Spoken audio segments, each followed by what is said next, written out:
मंगल शरण करेंगे। ओम नमः सिद्धेभ्यः जय श्री ओम नमः सिद्धेभ्यः जय श्री ओम नमः सिद्धेभ्यः। मंगलम भगवान वीरो मंगलम गौतमो गणे मंगलम कुंद कुंदाद्यो जैन धर्मोस्तु मंगलम सर्व मंगल मांगल्यम सर्व कल्याण कारकम प्रधानम सर्वधर्माणां जैनम जयतु शासनम जैनम जयतु शासनम जैनम जयतु शासनम।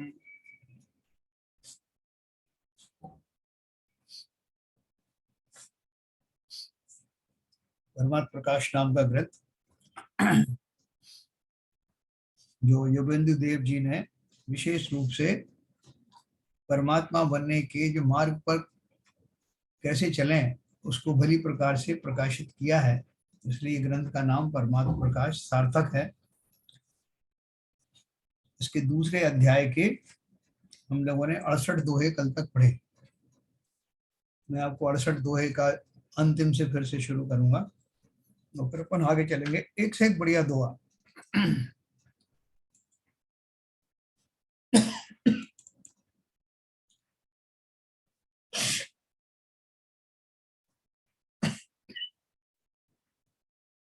देखिए अपन ने जो पढ़ा था 68 में दोहे,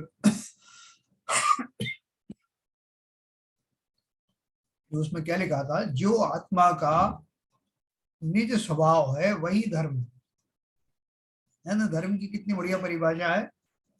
आत्मा का जो निज स्वभाव है वही धर्म है, उसी में जिन भाषित सब धर्म पाए जाते हैं। तो जो अपन बोलते हैं ना उत्तम क्षमा मार्दव आर्जव भाव हैं, और बोलते हैं साहब उत्तम क्षमा धारण करो, और उसको धर्म के 10 लक्षण में से एक गिना है। तो धारण करो का अर्थ क्या है कि वास्तव में क्रोध आदि जो विभाव परिणाम है उनको हटा दो तो क्षमा प्रकट हो जाएगी, क्योंकि क्षमा तो आत्मा का स्वभाव ही है। वो प्रकट क्यों हो जाएगी, क्योंकि जो भी कोई मूल वस्तु है, मूल वस्तु के ऊपर कोई आवरण चढ़ा दिया, उस आवरण के हटते ही मूल वस्तु प्रकट हो जाती है। उसी प्रकार से आत्मा में जितने भी गुण हैं वो नए हमने नहीं उत्पन्न किए हैं, वो पहले से है। आवरण जरूर हम उसके ऊपर चढ़ाते रहते हैं, और आवरणों के हटते ही स्वभाव प्रकट होता है। ये 10 लक्षण में जो धर्म बताए हैं, उत्तम क्षमा मार्दव आर्जव भाव, ये सब क्या है, ये सब उसके विपरीत भावों के द्वारा हमने उस स्वभाव को ढक रखा था, और उन विभावों के हटते ही वो स्वभाव प्रकट होता है। तो उत्तम क्षमा आदि कोई हमने नए सिरे से धारण नहीं किए, बल्कि विभाव परिणामों का त्याग किया है, उनको अब हावी होने नहीं दिया जा रहा है, इसलिए स्वभाव प्रकट हो रहा है। इसलिए उन्होंने क्या कहा, जो आत्मा का निज स्वभाव है वही तो धर्म है, उसी में जिन भाषित सारे धर्म पाए जाते हैं। जो दया स्वरूप धर्म है वह भी जीव के शुद्ध भावों के बिना नहीं होता। यति श्रावक का धर्म भी शुद्ध भावों के बिना नहीं होता। उत्तम समाधि 10 लक्षण धर्म भी शुद्ध भाव बिना नहीं हो सकता, और रत्नत्रय धर्म भी शुद्ध भावों के बिना नहीं हो सकता। तो जब उन्होंने इतना जोर दिया इस पर शुद्ध भावों पर, और ये भी लिख दिया कि यही सब धर्म है, लिखा धर्म के ईश्वर भगवान ने सम्यक दर्शन ज्ञान चारित्र इन तीनों को धर्म कहा। जिस धर्म के ये ऊपर कहे गए लक्षण हैं वह राग द्वेष मोह रहित परिणाम धर्म है। वह जीव का स्वभाव ही है, क्योंकि वस्तु का स्वभाव ही धर्म है। ठीक है, ऊपर क्या बोला था, शुद्ध भाव ही धर्म है, यहाँ बोल रहे हैं कि वस्तु का स्वभाव ही धर्म। तो इसमें लिखा कि यह जिन भाषित, यहाँ शिष्य ने प्रश्न किया कि जो पहले दोहे में आपने शुद्धोपयोग में संयम आदि सब गुण कहे, और यहाँ आत्मा का शुद्ध परिणाम ही धर्म कहा है, उसमें धर्म पाए जाते हैं, तो पहले दोहे में और इसमें क्या भेद है।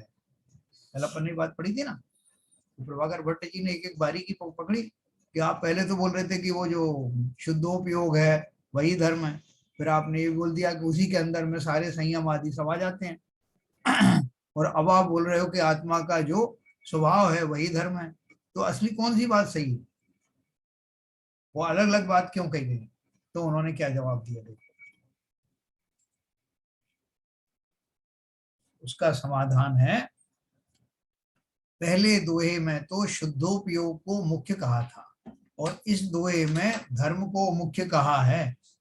शुद्धोपयोग का ही नाम धर्म है तथा धर्म का ही नाम शुद्धोपयोग है ना। कल अपन ने बात बहुत अच्छे से व्याख्या की थी कि शब्द मात्र का भेद है, अर्थ का भेद नहीं है, दोनों का तात्पर्य एक ही है, इसलिए सब तरह शुद्ध परिणाम ही कर्तव्य है, वही धर्म है। तो दोनों बातें एक हो गई। आत्मा का स्वभाव धर्म है, वास्तव में आत्मा को ही क्या, अपन ने कल बात करी थी कि समस्त द्रव्यों का जो जो उनके स्वाभाविक भाव हैं वो सब उनके धर्म हैं। धर्म का दूसरा अर्थ होता है गुण। वस्तु का स्वभाव धर्म है क्योंकि वो धर्म स्वभाव से विपरीत होने वाले समस्त भाव अधर्म है।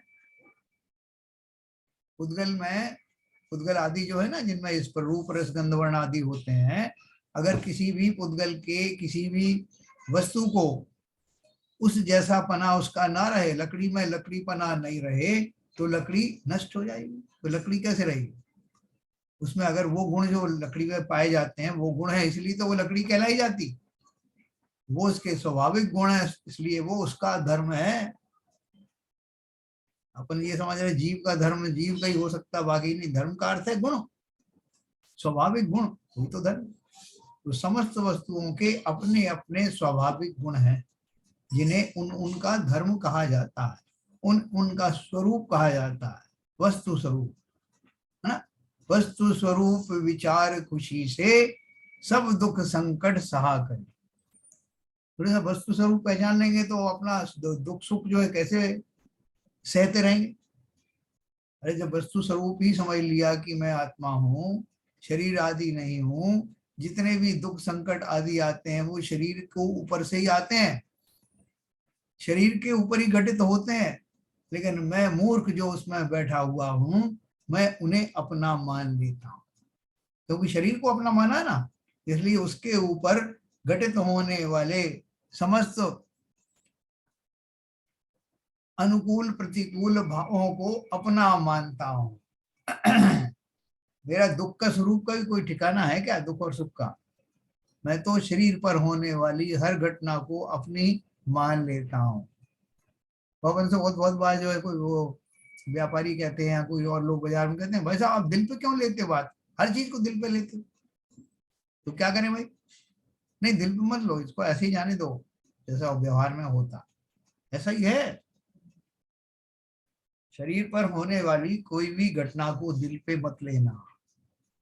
बोले आपने अजीब बात कर दी, शरीर में इतना कष्ट हो रहा है, हम मरे जा रहे हैं दर्द के मारे, आप बोल रहे हैं दिल पे मत लेना, ऐसा कहीं होता है क्या? तो बोले कैसे होता है फिर आप बताओ। बोले दिल पे तो हर चीज लेनी पड़ती क्योंकि मेरा ही तो है वो, या तो मेरा ही है शरीर या मैं ही शरीर हूँ, यही दो भाव ही तो चलते हैं। तो उन्होंने बोला कि एक बार इन दोनों भावों से अलग होकर के देखो। मैंने आपको एक एग्जांपल दिया था ना, ममत परिणाम से दुख होता है। एक गाड़ी खड़ी हुई है और अपन प्रवचन सुन रहे हैं और किसी ने आग लगा दी, लोगों ने आगे प्रवचन में सभा में शिकायत करी, भाई साहब वो एक गाड़ी जल रही वहां पे लाल रंग की, अब जिन जिन की लाल रंग की गाड़ी थी वो उठ करके स्वाध्याय वाध्याय छोड़ के भाग खड़े हुए।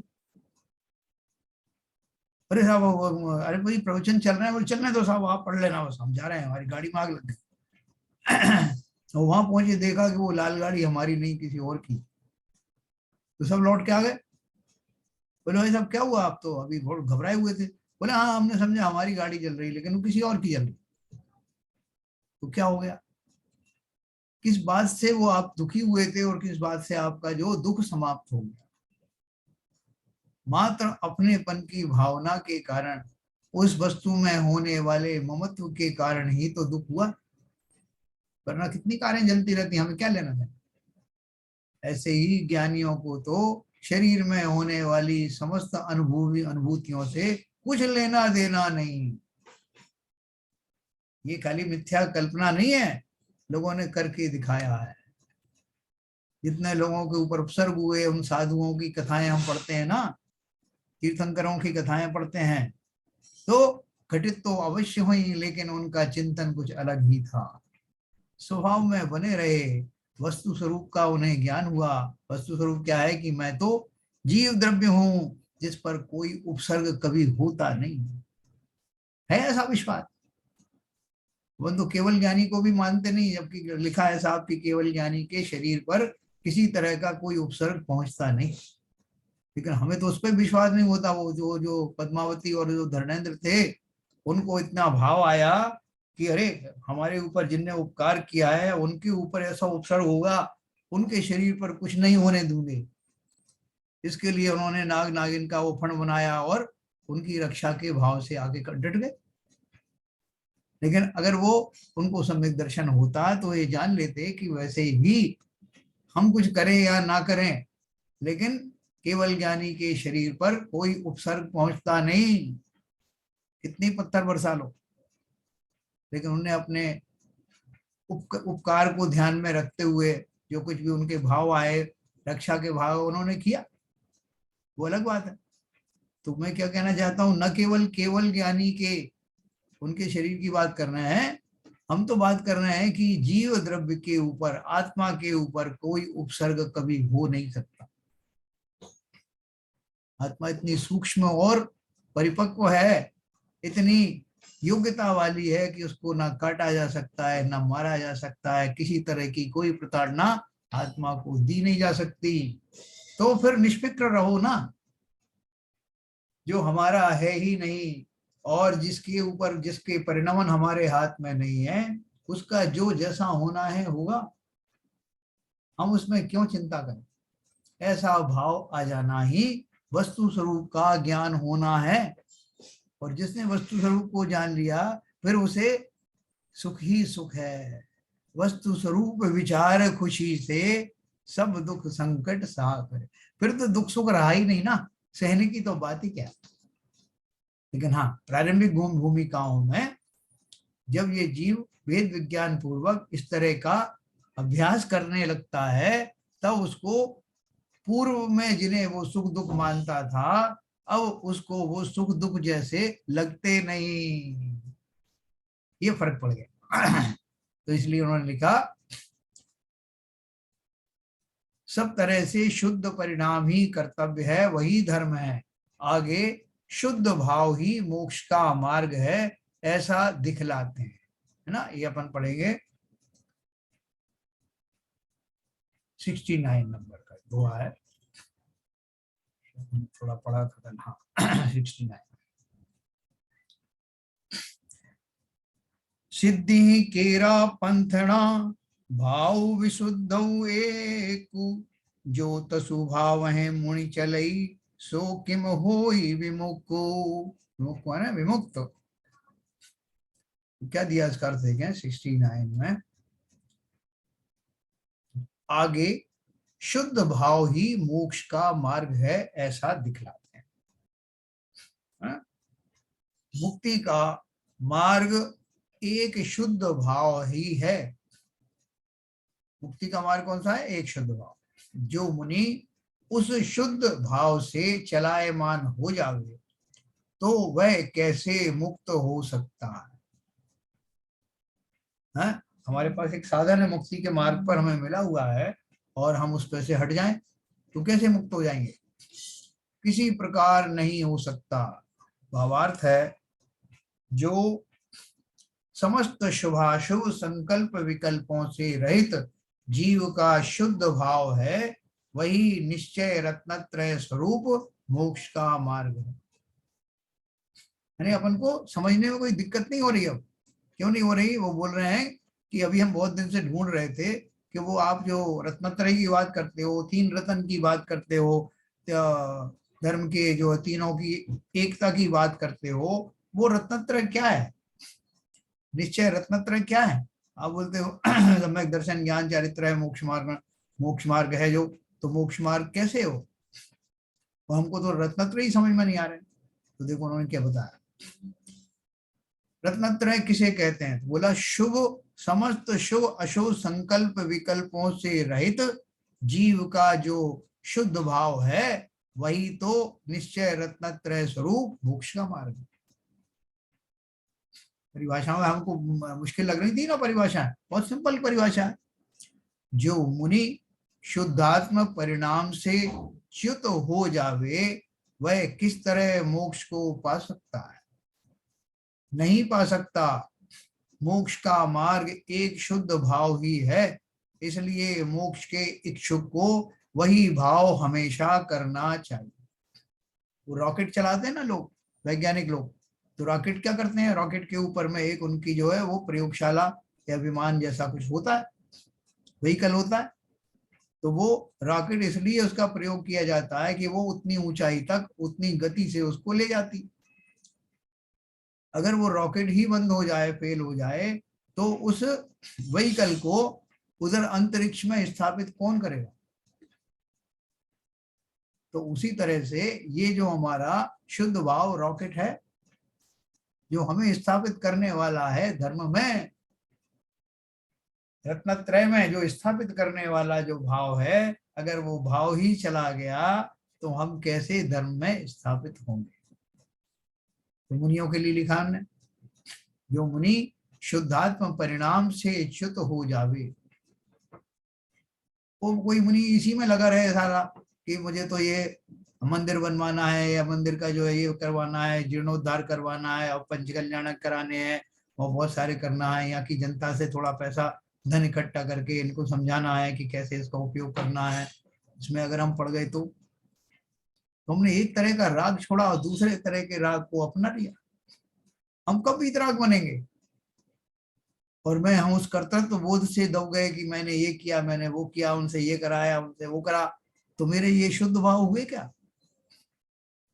ये हम अपने लिए सोच रहे हैं, जब हम मुनि बने तो भली प्रकार बनेंगे। वास्तव में जैसे मुनि होते हैं होना चाहिए, हम वैसे ही मुनि बनने वाले हैं। इसलिए अभी से अपनी भूमिका में क्या क्या हम करेंगे, कैसे करेंगे, अगर हमें वैराग्य नहीं हुआ उस जाति का तो हम मुनि बनेंगे नहीं।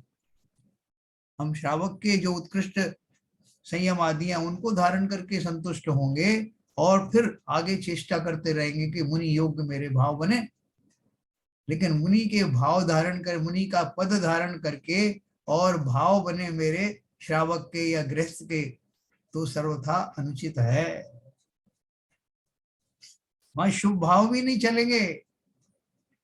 जिस मुनि की अपन व्याख्या करना है, जिस मुनि धर्म पूर्वक ही मुक्ति को प्राप्त होते हैं, उसमें किसी तरह का कोई शुभ राग भी शामिल नहीं हो सकता। वो इतने लोग उपदेश सुनने आए, उनकी सबकी पर्सनल प्रॉब्लम थी, उनकी बहुत सारी शंकाएं थी, तो उनको मैंने सबको सोचा कि इनको विचारों को दया करके ये सबको एड्रेस करना चाहिए। अवश्य छोटी भूमिका में, नीचे की भूमिका में, नीचे के गुण स्थानों में तो वो संभव है, लेकिन ऊपर के गुण स्थानों में अगर शुद्धोपयोग नहीं है तो वो गुण स्थान रहते ही नहीं। तो इसलिए बहुत ध्यान से, ये जो धर्म का मार्ग है ये दुधारी तलवार की तरह है, जरा चूके और हाथ पर कटे। बहुत ध्यान से करना है अपन को। ये पहले तो अपने परिणाम टटोलना है कि क्या मेरे परिणाम इस जाति के हो गए हैं कि मैं उस मुनि धर्म का पालन बिना किसी खेद, बिना किसी विषाद, बिना किसी कामना के और बिना किसी शिथिलाचार के, जो मेरा जितना भी समय बाकी इस पर्याय में, भली प्रकार उन भावों पूर्वक निकाल सकता हूं या नहीं। बहुत अच्छे से तोल लेना। इवन संसार में भी हम कोई प्रतिज्ञा करते हैं तो प्रतिज्ञा में जो संकल्प लिया जाता है वो इतना उत्कृष्ट जाति का हो कि अगर संकल्प ले लिया तो उसको प्राणपण से पूरा करूंगा। और वो कब आता है, जब मैं उसकी पूरी तरह से सजगता के साथ उसके सब प्रोस कॉन्स ढूंढ करके कि अगर नहीं कर पाया तो क्या हो जाएगा, तो बहुत अनर्थ हो जाए। मैं अवश्य करूंगा, ऐसी प्रतिज्ञाएं और संकल्प करने के लिए दो चीजों की आवश्यकता है। एक तो उस संकल्प पूर्वक मैं क्या प्राप्त करना चाहता हूं, क्या मेरी दशा वैसी है, क्या वैसा वीतराग परिणाम या वैराग्य मेरे उर में आ गया है। और दूसरा ये, क्या मुझ में इतना धैर्य है कि मैं उस धैर्यता पूर्वक उस संकल्प काल को पूरा करूंगा। वस्तु स्वरूप जान लिया, अपने परिणामों को टटोल लिया, अपने धैर्य को पक्का किया, और तब मैं संकल्पों में युक्त हुआ। मुनि बनना भी तो एक संकल्प है, और वो संकल्प कायरों को नहीं होता। जो भी छोटे छोटी बात पर जो शिथिल हो जाएं, राग आदि में चले जाएं कि बाकी टाइम भी तो काटना है भाई साहब, तो कैसे कटेगा। शुभ राग भी अलाउड नहीं है कि साहब वो क्या करें, इतना लंबा जो है पड़ा हुआ है जीवन, और अपन बन गए तो भी क्या करें। ये इनके इन प्रकार इन काट रहे हैं। जो क्रियाएं मुनियों की नहीं है, वो क्रियाएं भी हम श्रावक की क्रियाओं को करने लगे। बहुत बहुत ध्यान पूर्वक हम बहुत अपना आकलन करें, और तब वो मुनि दीक्षा धारण करें। हंसी खेल नहीं है, बच्चों का खेल नहीं है कि बाद में देखेंगे। तो चलो देखो क्या लिखा उन्होंने। जो मुनि शुद्धात्म परिणाम से च्युत हो जावे, वह किस तरह मोक्ष को पा सकता है। नहीं पा सकता।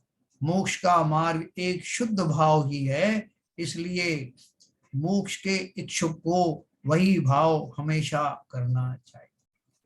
मैंने आपको बताया था, ये दयानंद राय जी हुए, दौलत राम जी हुए, पंडित टोडरमल जी हुए, कितने बड़े बड़े जो है ज्ञानी ध्यानी हुए, बहुत बड़े बड़े विद्वान हुए, जो मुनियों को भी पढ़ाया करते थे, लेकिन स्वयं मुनि क्यों नहीं बने।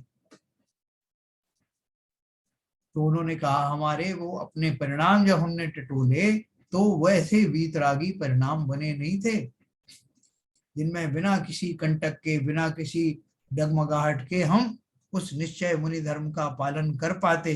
लेकिन भाव तो हमारे बहुत उत्कृष्ट हो गए, लेकिन अभी भी शंका थी कि मुनि धर्म का पालन होगा कि नहीं होगा। इसलिए विद्वान बने रहे, श्रावक के सारे आचरण गुण संयम धारण किए, लेकिन मुनि दशा जब आएगी तो आएगी। इसलिए इनसे एक अपन को सबक लेना है कि ऊपर की भूमिका में रहकर नीचे की भूमिका के योग्य संयम धारण नहीं करना, बल्कि नीचे की भूमिका में ऊपर के संयम आदि धारण करोगे तो आपकी जय जयकार होगी। साहब वो छुल्लक महाराज, वो जो अलक महाराज, तो मुनियों वत आचरण है उनके, लेकिन आप उल्टा कहो कि वो मुनि महाराज है वो तो शराब को जैसे काम करते हैं, तो दोनों में अंतर है ना। तो इसलिए अपनी भूमिका का बहुत अच्छे से चयन करना। नहीं बने तो अपनी उसी इस भूमिका में भी बहुत उत्कृष्ट कर सकते हैं। 11 प्रतिमा इसलिए तो बताई है, इसमें पहली प्रतिमा ही दर्शन प्रतिमा है। अपने परिणाम टटोलना कि क्या मैं भेद विज्ञान से युक्त होने जा रहा हूं, क्या मुझे एक एक घटना से ऐसा लगता है कि ये मेरा काम है या शरीर का काम, ये मेरा है या पुद्गल का है। ऐसा निरंतर खोजते रहना, और इसी खोज में एक दिन ये पुष्टि हो जाएगी कि ये समस्त क्रियाएं जो बाहर से दिख रही हैं वो तो शरीर की हैं, जिनमें मैं अभी तक जो है प्रभावित होता था, और मेरी कौन सी है, मेरे कौन से भाव हैं, कैसे परिणाम चल रहे हैं, इनके ऊपर में मुझे कंट्रोल करना। ठीक है, तो देखो आगे चलते हैं। ये 69 हमने पढ़ा, अब 70 पढ़ते हैं। देखो 70 बहुत बढ़िया है। जही भावई तही जाह जी, जम भावई करितम जी, केम वही मोखणु अथि पर, चित्त शुद्धि जम जी। क्या बोल रहे हैं आगे, यह प्रकट करते हैं कि किसी भी देश में चले जाओ, चाहे जो तप करो, तो भी चित्त की शुद्धि के बिना मोक्ष नहीं है। हे जीव, जहां तेरी इच्छा हो उस देश में चला जा, और जो अच्छा लगे वही कर, लेकिन जब तक मन की शुद्धि नहीं है तब तक किसी तरह मोक्ष नहीं हो सकता है। अब उनको बोलते हैं ना, एक पूजन में है वो पूर्णमती माता जी ने लिखी ने जिसमें कि तीर्थ क्षेत्र में बस जाए, ऐसी कामना की ना एक पूजन में कि हम सब तीर्थ क्षेत्र में बस जाएं। तो बस जाओ भाई, क्या कर लोगे तीर्थ क्षेत्र में बस के? उन्होंने तो एक कामना की, उस बात के पीछे और बहुत सारे विचार हैं, लेकिन अगर हम मात्र उसको ऊपर ऊपर से वही लाइन को समझें कि तीर्थ क्षेत्र में बस जाने से काम हो जाएगा, तो हो जाएगा क्या है? तो इसलिए उन्होंने कहा, भावार्थ में लिखा है, बड़ाई प्रतिष्ठा पर वस्तु का लाभ और देखे सुने भोगे हुए भोगों की वांछा रूप खोटे ध्यान, जो कि शुद्धात्मा ज्ञान के शत्रु हैं, इनसे जब तक यह चित्त रंगा हुआ है अर्थात विषय कषायों से तन्मयी है, तब तक हे जीव किसी भी देश में चला जा, तीर्थादिकों में भ्रमण कर अथवा चाहे जैसा आचरण कर, किसी प्रकार भी मोक्ष नहीं है। सारांश यह है कि काम क्रोध आदि खोटे ध्यान से यह जीव भोगों के सेवन के बिना भी शुद्धात्म भावना से च्युत हुआ अशुद्ध भावों से कर्मों को बांधता है। उन्होंने बोला भाई साहब आप क्या बात कर रहे हो, मैंने तो जब से पढ़ा है तब से मैं किसी तरह के भोग आदि में विश्वास करता ही नहीं, किसी तरह के भोग आदि नहीं भोगता, मैंने सब अपने स्त्री आदि सब छोड़ दी है, भोजन भी बिल्कुल हल्का फुल्का सात्विक करता हूं, और भी मेरा कहीं जाने का घूमने फिरने का कोई भाव नहीं है। तो बोले फिर, बोले बस मात्र मेरे को ऐसे भाव आते रहते हैं कि मैंने ये क्यों छोड़ दिया। बोले क्या बात कर रहे हो?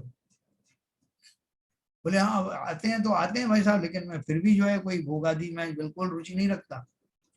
बोले और क्या क्या करते हैं? बोले और जो जिन जिन लोगों ने मुझे सताया है उनके बारे में सोचता रहता हूँ कि इनके दुर्दिन कब शुरू होंगे।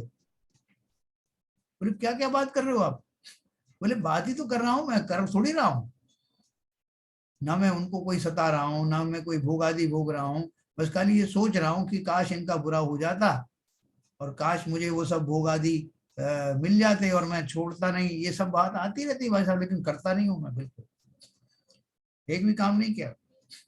तो आप मुझे साधु क्यों नहीं मानते? तो उन्होंने क्या बोला, इनसे जब तक यह चित्त रंगा हुआ है भोगों की वांछा रूप खोटे ध्यान, है ना, बड़ाई प्रतिष्ठा पर वस्तु का लाभ। तो साहब मैं वहां से सब छोड़ के आया साहब, मैं जनरल मैनेजर था, मैं डायरेक्टर था, तो मैंने छोड़ दिया एकदम। एक दिन जाके मैंने दीक्षा ले ली सबके सामने साहब, 1 लाख की भीड़ थी उसमें, मैंने डिक्लेयर कर दिया कि मुझे अभी वो सब छोड़ रहा हूं, और छोड़ करके मैं मुनि पद पर आरूढ़ हो गया। बोले फिर? बोले बस तब से मैंने सारे भोग वोग सब छोड़ दिए, बड़ाई प्रतिष्ठा सब छोड़ दी, बस इतना जरूर मेरे को लगा रहता है कि मैं आचार्य कब बनूंगा, सीनियरिटी में तो मेरा ही नंबर है, अब पता नहीं किसको बनाते हैं आचार्य। बोले आचार्य बन के क्या करो? बोले भाई साहब संघ में जो है सबका अपना आचार्य की भूमिका का अपना महत्व होता है, लोग जय जयकार करते हैं, नाम लेते हैं, आपको पता है।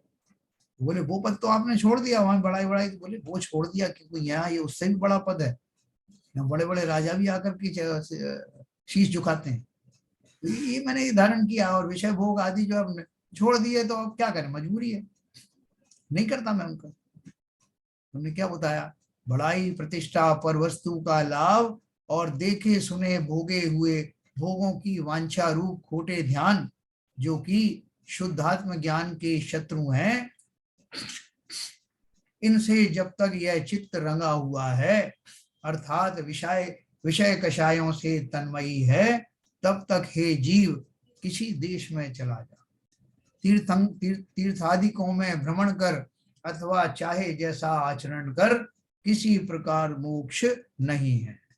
सारांश यह है कि काम क्रोध आदि खोटे ध्यान से यह जीव भोगों के सेवन के बिना भी शुद्धात्म भावना से च्युत हुआ अशुद्ध भावों से कर्मों को ही बांधता है। इसलिए हमेशा चित्त की शुद्धता रखनी चाहिए। ऐसा ही कथन दूसरी जगह भी कंखिद इत्यादि गाथा से कहा है। इस लोक और परलोक के भोगों का अभिलाषी और कषायों से कालिमा रूप हुआ अवर्तमान विषयों का वांछक और अवर्तमान माने जो अभी नहीं है, आगामी भूत भविष्य काल के विषयों का जो वांछक है, और वर्तमान विषयों में अत्यंत आसक्त हुआ, अति मोहित होने से भोगों को नहीं भोगता हुआ भी अशुद्ध भावों से कर्मों को बांधता है?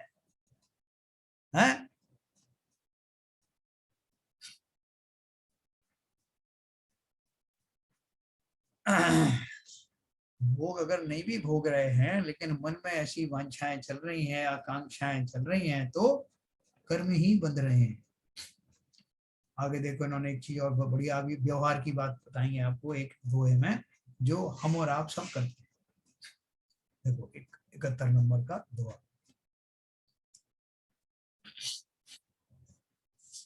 देखो इसमें जो जो बात कही गई है वो दोनों ही भूमिकाओं पर लागू होता है। मुनियों पर तो लागू होता ही है, लेकिन श्रावकों के ऊपर भी अपनी अपनी भूमिका के अनुसार लागू होता है। तो देखो क्या लिखा है उन्होंने 71 में, शुभ परिणामे धम्मु पर असुहे हो अहम दो ही एहि विभज्ययौ सुदुणु बंधई कम्मु। आगे शुभ, अशुभ और शुद्ध, इन तीन उपयोगों को कहते हैं। तो बार बार घुमा फिरा के हम वही बात रिपीट करते हैं, शुभो अशुभोपयोग, शुभोपयोग और शुद्धोपयोग। दान पूजादि शुभ परिणामों से पुण्य रूप व्यवहार धर्म मुख्यता से होता है? दान पूजादि शुभ परिणामों से पुण्य रूप व्यवहार धर्म मुख्यता से होता है।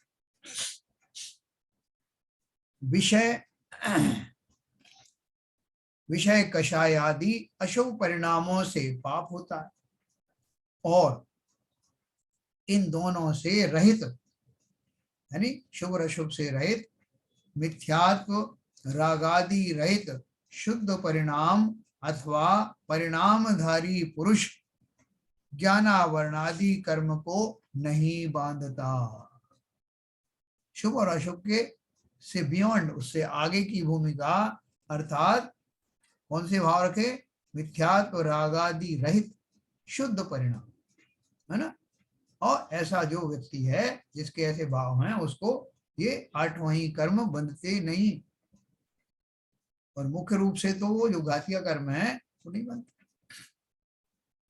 जैसे देखो एक उदाहरण देखना, जैसे स्फटिक मणि शुद्ध उज्जवल है, उसके यदि काला डंक लगावे तो काला मालूम होता है। डंक का मतलब क्या है? उसके पीछे आपने कोई काले रंग की कोई चीज भी जो दिखाई उसको स्फटिक मणि के ऊपर पीछे से दिखा दिया आपने, तो क्या होगा? वो पूरी स्फटिक मणि काली दिखाई देने लगी। लाल रखी तो पीछे कागज रखा लाल रंग का, तो वो लाल दिखने लगी। तो उन्होंने क्या बोला? जैसे स्फटिक मणि शुद्ध उज्जवल है, उसके यदि काला डंक लगावे तो काला मालूम होता है, पीला डंक लगावे तो पीला भासता है, और यदि कुछ भी ना लगावे तो शुद्ध स्फटिक ही है, ट्रांसपेरेंट। उसी तरह यह आत्मा क्रम से अशुभ, शुभ और शुद्ध इन परिणामों से परिणित होता। उनमें से मिथ्यात्व और विषय कषाय आदि अशुभ के अवलंबन से तो पाप को ही बांधता है, उसके फल से नरक निगोद आदि के दुखों को भोगता है। अरहंत सिद्ध आचार्य उपाध्याय साधु इन 5 परमेष्ठियों के गुण स्मरण और दान पूजादि शुभ क्रियाओं से संसार की स्थिति का छेदने वाला जो तीर्थंकर नाम कर्म उसको आदि ले विशिष्ट गुण रूप पुण्य प्रकृतियों को अवांछित वृत्ति से बांधता है। देखो ये कौन सी बात आई, मैंने आपको 2-3 दिन पहले बताया था, तीर्थंकर नाम कर्म का बंध अत्यंत पुण्य के धारी जीवों को होता। और कैसे जीवों को होता है? जो तीर्थंकर नाम, तीर्थंकर पद की कोई कामना नहीं करते, जो चाहते ही नहीं है कि मेरा तीर्थंकर नाम का बंध हो, उनको अवांछित रूप से बिना चाहे हुए ही उनका जिस जाति का पुण्य होता है उसमें उसके फलस्वरूप वो तीर्थंकर प्रकृति बंधती है। वो कैसी है वो तीर्थंकर प्रकृति? जो अतिशय पुण्य के स्वरूप बनती है और जिसके फलस्वरूप कर्मों की स्थिति घट करके अंतः कोड़ा कोड़ी सागर रह जाती, बहुत कम रह जाती संसार की स्थिति, लेकिन फिर भी वो काफी उतना समय तो रहती जितने समय तक तीर्थंकर बने रहते हैं। अपन कोड़ा कोड़ी के परिप्रेक्ष्य में वो कम हो जाती है। तो उन्होंने बोला इतना सब होने के बाद भी वो तीर्थंकर प्रकृति जो बंधी, वो मात्र पुण्य का ही खेल है, उसमें शुद्ध भाव की बात हुई नहीं। बोले इससे बड़ा पुण्य और तुम क्या बांधोगे? ऐसा पुण्य जो अवांछा रूप से बिना चाहे ही अनजाने में ही अबुद्धि पूर्वक बंध जाता है, लेकिन उसको भी ज्ञानी कार्यकारी नहीं मानते। देखो क्या लिखा उन्होंने, अपन अशुभ वाले से तो समझ ही गए, नरक निगोद आदि के दुखों को भोगता है। और अरंत सिद्ध आचार्य उपाध्याय साधु इन 5 परमेष्ठियों के गुण स्मरण और दान पूजादि शुभ क्रियाओं से क्या मिल गया? संसार की स्थिति का छेदने वाला, हाँ छेदने वाला मतलब स्थिति कम हो गई। अब वो तीर्थंकर बनेगा, कब बनेगा, उसके बाद में कितना समय तक वहां से निकलेगा, जैसे नरक में है वहां भी बंध गई, लेकिन वहां की आयु पूरी करना पड़ेगा। फिर उसके बाद में जो मनुष्य पर्याय में जितनी आयु है वो भोगना है। तो बोल रहे हैं उन दान पूजा आदि शुभ क्रियाओं से संसार की स्थिति का छेदने वाला जो तीर्थंकर नाम कर्म, उसको आदि लेकर मतलब वहां से लगाकर विशिष्ट गुण रूप पुण्य प्रकृतियों को अवांछित वृत्ति से बांधता है। ये सब जो मैं क्रियाएं करता हूं जो पुण्य आदि की, तो उन सब क्रियाओं से ज्यादा आप क्या कर लोगे? बोले तीर्थंकर प्रकृति का बंद कर लेंगे। तो बोले वो तीर्थंकर प्रकृति का बंद भी जानबूझ करके अगर करोगे तो वो होता ही नहीं। वो तो उत्कृष्ट भावों का की एक वैरायटी है, जिस वैरायटी में तीर्थंकर नाम कर्म का बंद हो जाता है। फिर देखो आगे लिखा, ये शुभ परिणाम की बात करें, अब शुद्ध की बात कर रहे हैं। तथा केवल शुद्ध आत्मा के अवलंबन रूप शुद्धोपयोग से उसी भाव में तीर्थंकर तो जो आपने बांधा था वो कौन से भाव में बांधा था, लेकिन यहाँ तो बात क्या चल रही है? केवल शुद्ध आत्मा के अवलंबन रूप शुद्धोपयोग से उसी भाव में केवल ज्ञान आदि अनंत गुण रूप मोक्ष को पाता है। जो तीर्थंकर नहीं बने और सीधे केवली हो गए, वो कोई कम है क्या? वो तीर्थंकर तो बने ही नहीं। क्या करना है तीर्थंकर बन के? असली तो मूल है मोक्ष जाना, उसी भाव से चले गए। इस परम सुख को प्राप्त करना उनको अभिलाषा थोड़ी कि मेरा नाम 24 में तो आया ही नहीं, वो 20 में भी नहीं आया, लिस्ट में नहीं आया, क्या फायदा फिर ये सब करने?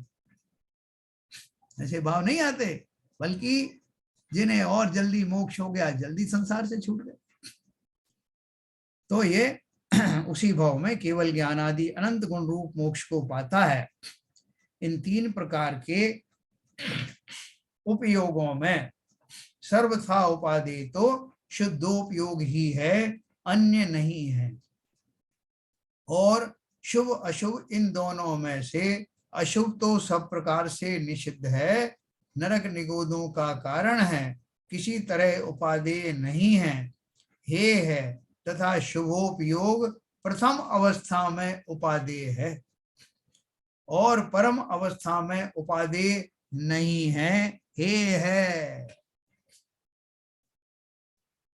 तो बोलते रहते भाई साहब ये बहुत सारे ऐसे ग्रंथों में ऐसा लिखा है, अपन को वो ग्रंथ नहीं पढ़ना चाहिए। तो क्या लिखा है? वो जो आप पढ़ रहे हैं वही तो लिखा है उसमें। वही लिखा है कि पुण्य जो है वो हे है, मोक्ष मार्ग में काम नहीं आता है। बताओ, हम कर करके परेशान हो गए, इतने मर खप रहे, कितना दान दे दिया, पूरी गुल्लक हमारी तिजोरी खाली हो गई, और आप बोल रहे हो सब वो तो हे है, तो नहीं करेंगे कल से दान मान। अरे भैया दोनों भूमिकाओं को समझो। न बोला प्रथम भूमिकाओं में ये सब उपादेय है, लेकिन आगे की भूमिकाओं में ये सब हे है, क्योंकि अब मुझे मोक्ष जाना, अब मैं उस काप से तैयार हो चुका हूं। पहली की दूसरी, पहली क्लास दूसरी क्लास, ये भी उपादेय है ना। कहां तक उपादेय है? जब तक मैं उस क्लास में हूं। ऊपर की क्लास में आ गए तो फिर से पढ़ूंगा कि 2 दूनी 4 2 तिया 6। तो ये बहुत आवश्यक है कि मैं अपनी भूमिका को पहचानूं। 3 तरह के भाव दिए उनको पहचानूं। कौन से भावों से अशुभ का बंध होता है वो पहचानूं। किससे किन शुभ भाव, किसे शुभ भाव कहते हैं, उन पूर्वक क्या उपलब्धियां होती हैं, और मोक्ष जाने वाले को कैसे भाव करने हैं, कैसे भाव चाहिए, इसका पूरा ज्ञान रखना, और यथा समय में अपना टिक ऑफ कर लेना। मैं अब तैयार हो गया। वो कितनी देर तक वो हवाई जहाज चलता रहता, आगे पीछे यूं सब तैयारी करता, और जैसे ही वो बिल्कुल तैयार हो जाता है, टेक ऑफ हो जाता है। हमारा भी टेक ऑफ होने वाला है, उसकी तैयारियां चल रही हैं, और हम वो अशुभ से तो खैर बचेंगे ही बचेंगे, शुभ में भी अटकेंगे नहीं। ये हमारा निर्णय है। अब मैं आपको अनम्यूट करूंगा, अपन बात करते हैं।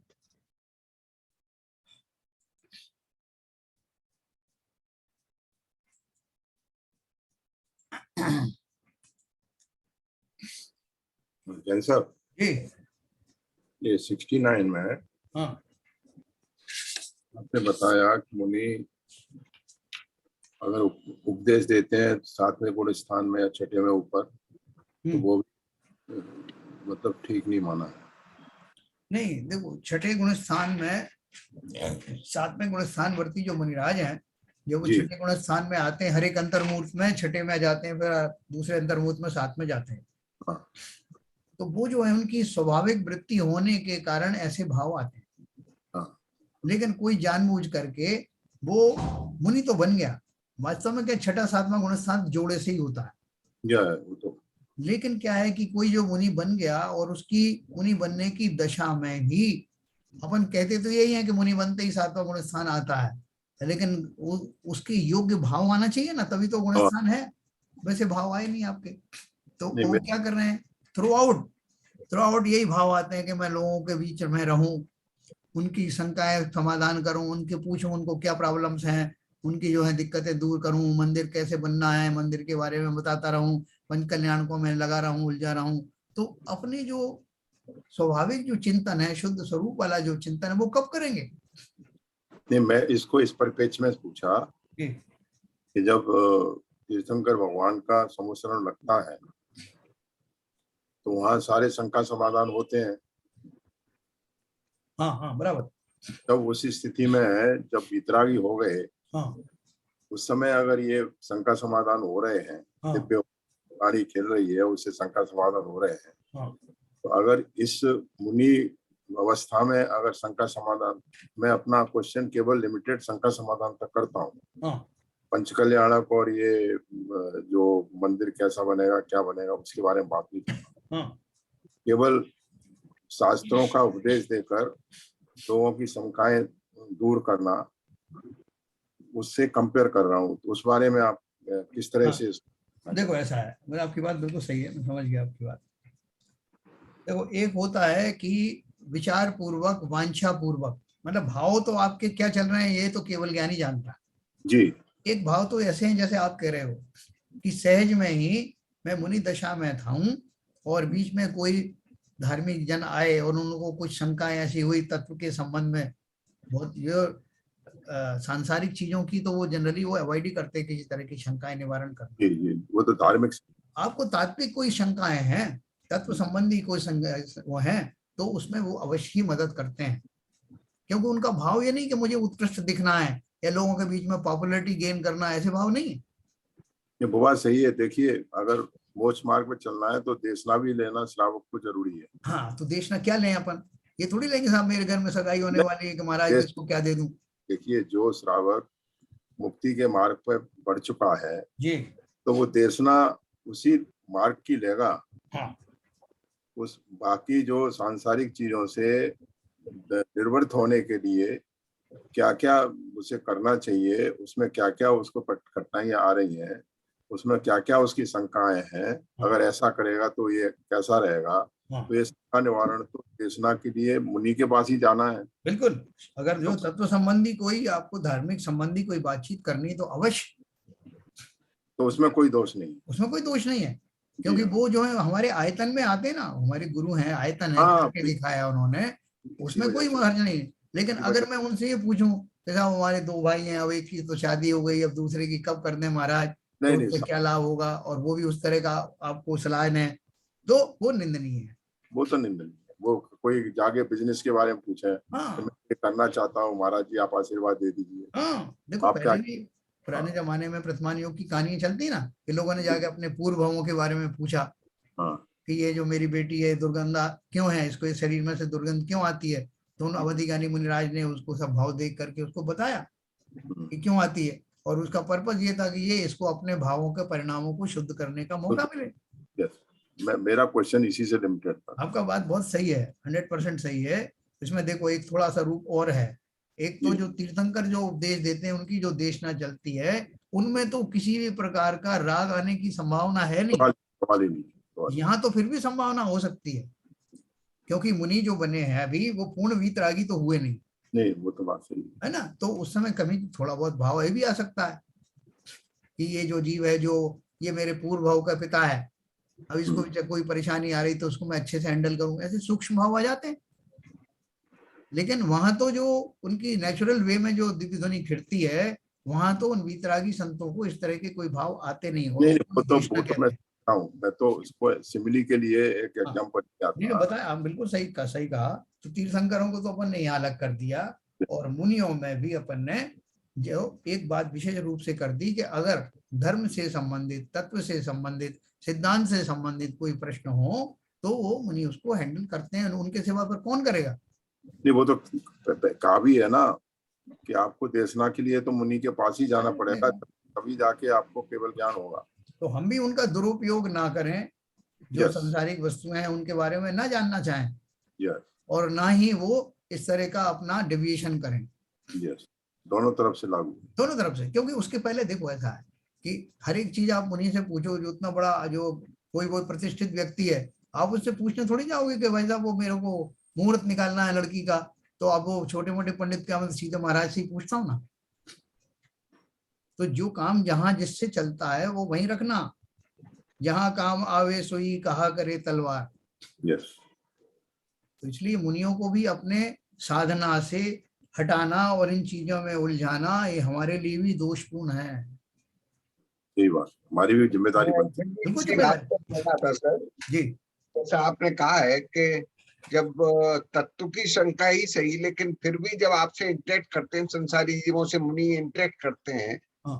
तो वो अपने शुद्धात्म मतलब शुभोपयोग में हो सकते हैं, हाँ, बराबर बराबर। दुरुपयोग तो नहीं है। बिल्कुल सही। बिल्कुल सही है, बिल्कुल सही है। इसलिए उन्होंने मुनि दीक्षा ली है, उसको धारण कर लिया। ठीक है, आपको थोड़ा बहुत कर सकते हैं, शायद 100% टाइम उसमें रह भी नहीं पाएंगे शायद, मुझे ऐसा लगता है। एकदम सही और कहा। रहेंगे तो फिर वो बहुत ऊंची भूमिका में होंगे, आपके अप्रोच में नहीं है, किसी इस संसार में नहीं है कम से कम। हाँ। नहीं, आरपी जैन साहब क्या है कि जब इस तरह के शुभ भाव में रहते हैं तो वो छठे गुण स्थान में ही रहते हैं, जी। और जब वो शुद्ध भाव में जाएंगे तब वो सातवें गुण स्थान में जाएंगे, तो और इसलिए तो इसके बाद नहीं, तो इसके बाद भी जैसे मुनि महाराज, मुझे लगता है जैसे उससे ऊपर जब सीढ़ी वगैरह मारते हैं तो वो तो बहुत कम समय में ही सब हो जाता है। हाँ। उसमें तो सवाल ही नहीं है इन चीजों का। हाँ। वो तो केवल छठे गुण स्थान में जब शुभ भाव में रहते हैं तभी सारे, ये मेरे ख्याल से जैसा कि विवेचना की है प्रवचनों में, वो छठे गुण स्थान में ही ये सारे इंटरेक्शन होते हैं। और फिर इसके बाद तो वो सोमशरण वगैरह लगता है, फिर उसमें तो इस तरह के भाव आ ही नहीं सकते। नहीं सवाल ही फिर तो वीतरागी हो। और उसमें क्या वितराग है कि जो जी, सातवां गुण स्थान है, छठे सातवें गुण स्थान है, काफी लंबे समय तक बने रहते हैं।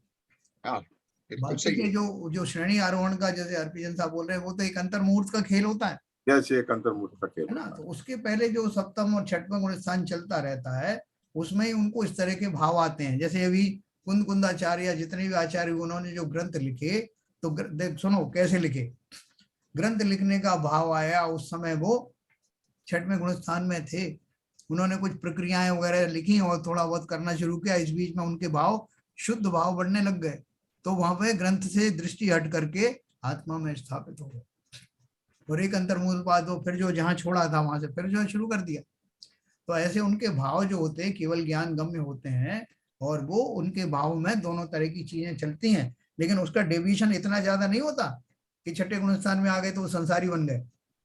नहीं तो आपने ये भी तो बताया था कुंदकुंदाचार्य जी हाँ। कि जब इस तरह के भाव हुए तो वहां विदय चेत में सिमंदर स्वामी ने उनका नमस्कार प्रणाम स्वीकार किया था।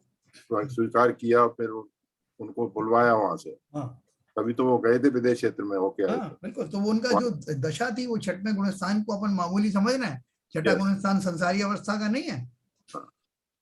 उनके जो भाव आते हैं, जैसे उपदेश आदि के, ग्रंथ रचना के, या वो भी उत्कृष्ट शुभ भाव, उत्कृष्ट जाति के शुभ भाव होते हैं।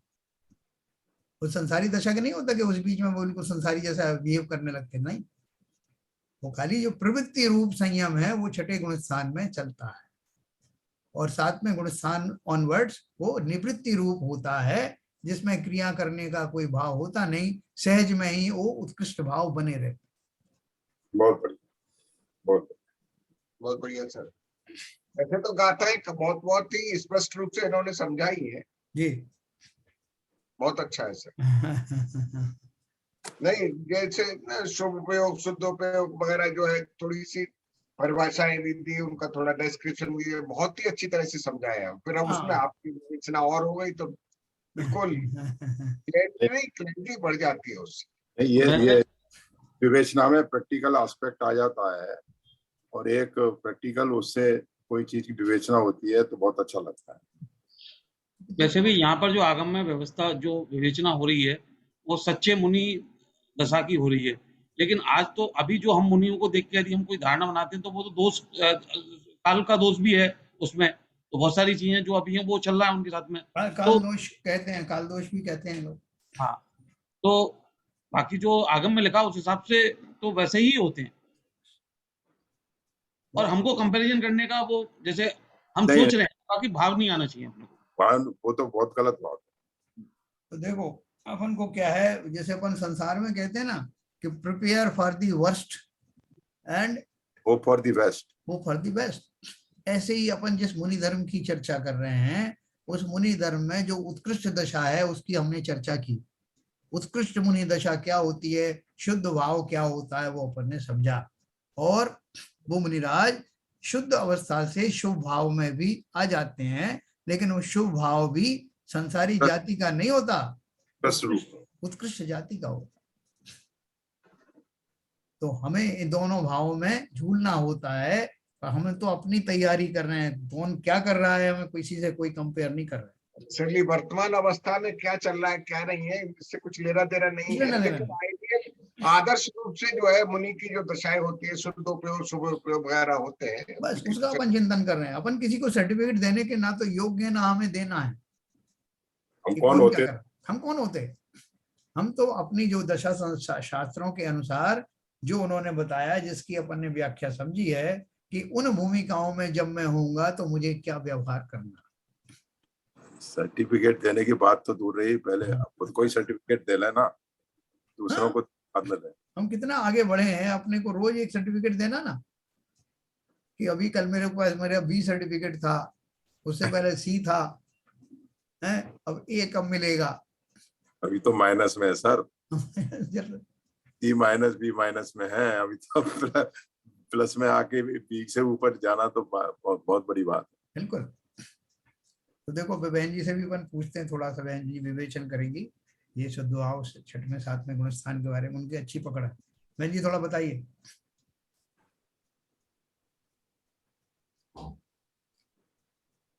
आज मीटिंग हुई है। हाँ हाँ हाँ, मीटिंग भी है। चलो बहन जी है क्या उधर? चलिए तो अपन जिनवाणी स्तुति करते हैं। जी सर, मीटिंग कल बहन जी का विवेचन कल हाँ शुरू कल सुनेंगे अपन, बिल्कुल बिल्कुल, तो अपना और पक्का हो जाएगा। यस मिथ्यात्म नाश वे को, ज्ञान के प्रकाश वे को, आपा पर भास वे को, भानु सी बखानी है। छाहु द्रव्य जान वे को, बंधो विधि भान वे को, स्वरूपी छान वे को, परम प्रमाणी है। अनुभव बताए वे को, जीव के जताए वे को, काहू न सताए वे को, भव्य और आनी है। जहाँ तहाँ तार वे पार के उतार वे को, सुख विस्तार वे को, यही जिनवाणी। हे जिनवाणी भारती तो जपो दिन रैन, जो तेरी शरणा गए सो पावे सुख चैन। या वाणी के ज्ञान ते सूझे लोकालोक, सो वाणी मस्तक धरूं सदा दे तू दो। जिनवाणी माता की जय। जय।